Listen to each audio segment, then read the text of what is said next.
Hello survivors and welcome to another Walking Dead Road to Survival video, and in this video we're going to be taking a first look at Gold Mythic Brawler Sandy, who is going to be coming to RTS as an advanced token wheel character. Now what can we say about Sandy? We've had so many Sandys in the game before. She is an RTS original character and honestly probably my favourite RTS original character. Visually and just on her kits in the past, always been great, and this character looks no different with the double knuckle dusters, the double punch on the animation.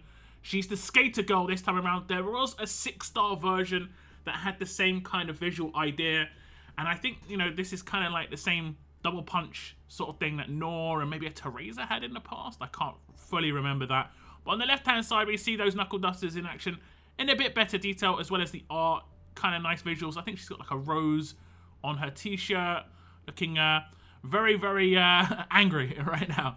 And we look at her stats at level 1,440, limit break 3. She has got a massive 41,449 attack, 22,047 defense, and 24,693 HP. She is, of course, a fast character. She's going to be with the damage roll, Gold Mythic, of course, and she's going to be joining the Rebels Allegiance with the likes of Crag and Georgia. Now, looking at Brawler Sandy's Adrenaline Rush, it is called Power Brawler. It is a 66 AP cost rush, deal 500% damage to an enemy, but it goes to 1000% damage if this fighter has more attack than the enemy's defense. This fighter gets focus for the rest of combat. So pretty simple. As a damage dealer, a lot of the time it is going to just be a very hard hit, and this character can get very high attack, I will say that, because they do have a way of generating higher attack within their kit. So you're likely to have better attack than the enemy's defense. Generally speaking, it is harder to get higher defense normally than HP, but do take into account that it does actually count buffs. So if someone has a 400% defense buff, that character likely has crazy amounts of defense. So you've got to be very aware of which characters you attack with Sandy, but Sandy could potentially get a 400% attack buff with her kit eventually in a fight as well, so just take that to note. The focus for the rest of combat is great. If it does get removed somehow, she can reapply it with her next Adrenaline Rush. And don't forget, of course, you can bypass human shields if you have got focus as well.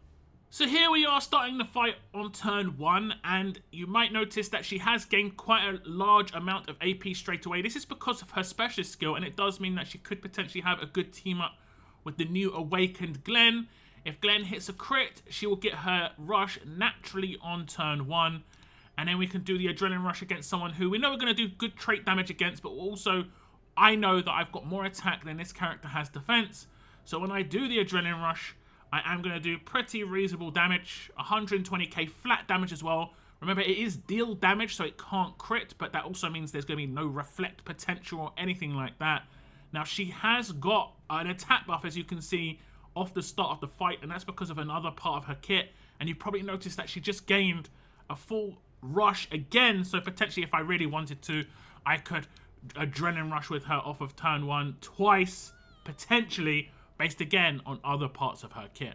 So while this Adrenaline Rush does seem quite straightforward, it does synergize potentially quite well with other parts of Sandy's kit and other attack team characters, which is always a nice thing. If we look at the upgrades here, we can see at grade 3, it gets an upgrade where this fighter gets focus for the rest of combat. At grade 5, it will get 150% damage boost, so it will go from 350% damage up to 500% damage to an enemy. And at limit break 2, we'll get an upgrade where it will add conditional damage of 500% damage if the fighter has more attack than the enemy's defense. I would say this is quite important. Hitting a character for 1000% is going to be nice. 500% not as great, especially if you don't hit crits, because you can't on this because it's deal damage. It is just flat damage. There are obviously upsides to this, like I've said in the past. You can't proc weapons, you can't proc reflect mods, you can't proc anything like that. You can't do graze, nothing like that. But you are going to rely on heavy attack stat. Now, we did see in that clip before, she did have a bit of an attack boost, and that is in her passives, which we'll look at a little bit later on in the video. And it is going to boost that attack stat out, and it does get progressively more powerful too. So off the first rush, it will be good. The second rush, better, so on and so forth. So yeah, very nice indeed. You just got to be careful with those defense ratings on the enemy teams. Generally speaking, an attack team character can get 120 to 150k attack without too much of a problem.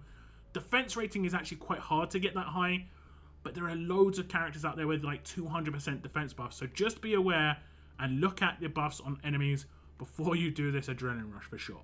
But I like the rush, pretty hard hitting, and we will see how the synergy works with other parts of her kit later on in the video. Now before we get on to those passives, we are going to check out Brawler Sandy's signature move, and it is called Knockout Blow. It has got an initial cooldown of 1 turn, cooldown of 2 turns, number of uses unlimited. Make a critical attack against an enemy for 500% damage. Conditionally, you can do +1 attack if the target of the attack is strong trait, but if the enemy is fast, tough, or alert, you'll confuse them for 2 turns instead, which is obviously a nice little combination there. It isn't specific traits. You are always going to do something extra based on the enemy's trait, but if you attack a strong character, effectively revenging the trait damage that you would otherwise take from that character, you will do an extra attack of 500%, and it will be 2 attacks, both will crit. And on the plus side, if you did manage to take down the character with the first hit, the second hit would go to another enemy, which would obviously be very nice indeed. So you can kind of see this as a finishing move on some strong defense team characters as well. Now the fast, tough, alert, confuse is also nice. This means if this doesn't take down a character, they will be confused and won't be able to use their skills so easily. No signature moves, no rushes. I will test out and see if I do take out someone who is an Outlast character, does the confuse come in after they go into Outlast? Because it does do the damage first. This is unlikely to be the case, but it is also worth testing. Okay, so we have got an Outlast character on the defense team that also cleanses when they get taken out. I should have made that a bit more clear in the previous clip. If they are an Outlast character like Vance, they will always be confused. But I'm more thinking about the characters that can cleanse, like Eris. So if we can use this signature move against Eris, we'll take her out, then confuse her. But it's whether the cleanse comes in before us confusing her, which is not likely to be the case. It is. That is really interesting. So if we take out someone like Eris, the takedown will come in because of the attack, then they will cleanse, and then the confuse will be applied. That is very, very interesting. Obviously, this will only work against tough, alert, and fast characters. If the character is strong, it will do 2 attacks instead. And just to show that in action, we now have Princess, who has Vengeance. We'll do the signature move against her, and we'll hit her once, and then obviously the second attack will come in elsewhere because she's no longer alive. But if she did manage to tank that first hit, we would hit her a second time. So this signature move does increase the usability against very particular characters, especially those Outlast cleanse characters, characters like Eris, characters like the Governor as well, and no doubt characters in the future that come along that obviously cleanse when they go into Outlast. Now moving on to the upgrades, you can see at grade 2 it gets an upgrade where if that enemy is fast, tough, or alert, confuse that enemy for 2 turns. At grade 4 it gets an upgrade where it gets +1 attack if the target is of the strong trait. At limit break 1 it gets a 200% damage boost, so it goes from 300% damage up to 500% damage, and remember this damage can crit, so you can get some big numbers here. Then at limit break 3 we get the trusty -1 to starting cooldown, so it goes from a turn 2 starting cooldown down to a turn 1 starting cooldown. Now I would say this is quite important generally speaking, but because of her specialist skill she does gain quite a lot of AP early on, and if you do team up with someone like Laura, you can command Laura without even taking an attack on Sandy, and she should get her adrenaline rush turn 1 naturally. Like we saw before, she has got some AP gain mechanics in her kit as well, which we will look at later on in the video. So not being starting cooldown turn 1 is maybe not as important as it would normally be for other characters, but you generally would want the attack stats to hit as hard as possible. And it of course is just nice to have the option to use this if you so need to. There are definitely some characters that are worth confusing on turn 1, even if you don't take them out, that are fast, tough, or alert. So I like this signature move quite a lot, especially the usability against cleanse outlast characters by the looks of things when we saw Eris. You know, even someone like Sebastian Milton, who can be a little bit of a tricky character on defense teams. Kyle as well. Heavy nukers can get confused off of turn 1 by Sandy, which is of course just a nice option to have. Again, you could potentially just rush off of turn 1 instead. You've got choices, which is always a good thing for an attack team character. Now, before we go into Brawler Sandy's mythic abilities, we of course are going to be doing a giveaway because Sandy is going to be an advanced token wheel character. We are going to be giving away 10,000 advanced tokens to one lucky winner. All you have to do is type in the chat the word Rebel, because Sandy is part of the Rebels Allegiance. She is a Rebel. I think she pretty much always has been. One of my favorite characters in RTS, especially as an RTS original character. Definitely my favorite for sure. Make sure you use the word Rebel as part of a sentence. Hitting the like button as well is massively appreciated, so thank you very much if you do that. Let's try and get over 100 likes on these preview videos. It would be appreciated. Best of luck if you enter. Now back to the video. Now here we have Brawler Sandy's mythic abilities. These are her passive skills. She has got agility, where she gets plus 20% increase in basic attack damage. This is going to boost her signature move and her basic attacks, but she won't be basic attacking too often by the looks of things, but it will not boost her rush. This is something I'm going to talk about probably in another video in terms of the difference between her signature move and a rush and how you want to build this character, but obviously damage is a good way to go, and this is going to boost the signature move damage for sure. The next passive is called Fully Ready. At the start of each wave, this fighter recovers from all debilitating effects and gets 100% resistance to all debilitating effects for one turn. What's a big bonus about this is that means that at least 2 weapons will not be a problem for her. Impair on defense and also stun on defense. Unless the character is a control role, they will reduce her resistances. Otherwise, she'll be able to hit those characters freely as if she's a disarm, which is actually really kind of cool, to be honest, if you think about it.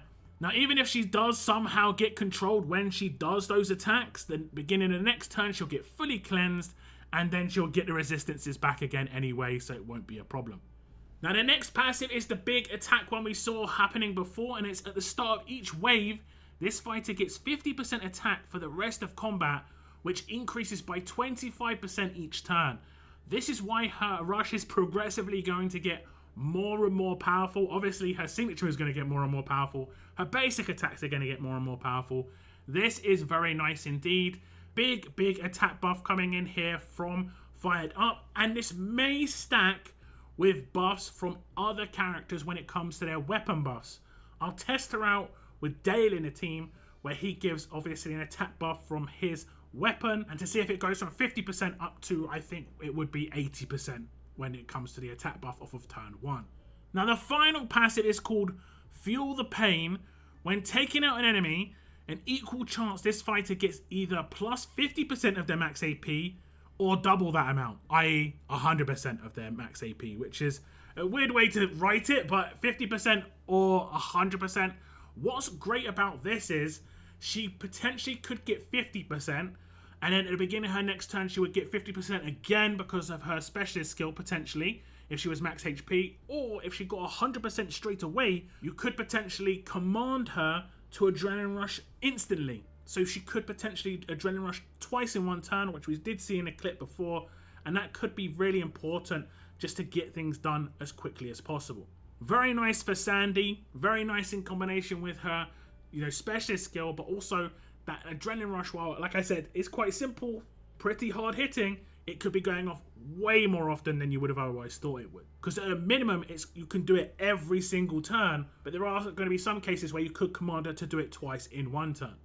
Okay, so here we are attacking again, and I have got Dale in the attack team to see if it works with her attack buff, but it does not. They are considered the same source, her passive buff as a speech bubble and weapon buff speech bubbles for teammates, but it is as good as a normal strong attacks weapon would bring to the table, maxed out straight away turn 1, which is obviously a big bonus, especially considering she's fast.